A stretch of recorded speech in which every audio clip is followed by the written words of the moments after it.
আমার জন্মটা ছিল না কোনো উৎসবের দিনে, না ছিল মিষ্টির থালা, না ছিল আনন্দের আলো। আমার জন্মদিনে আমার জীবনের সবচেয়ে বড় প্রশ্নটা তৈরি হয়েছিল, আমার বাবা কি?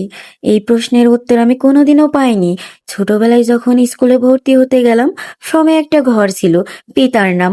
মা চুপ করে থাকতেন, কলমটা কাঁপতো তার হাতে। শেষমেশ কারো একটা নাম লিখে দিতেন, কিন্তু আমি জানতাম ওটা আমার বাবা না।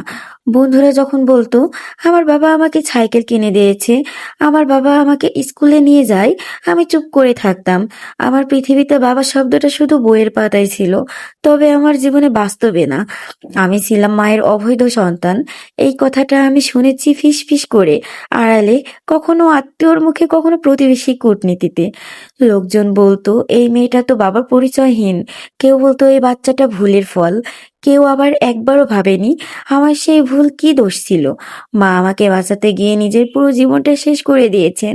লোকের চোখে তিনি ছিলেন চরিত্রহীন, কিন্তু আমার চোখে তিনি ছিলেন একজন যোদ্ধা।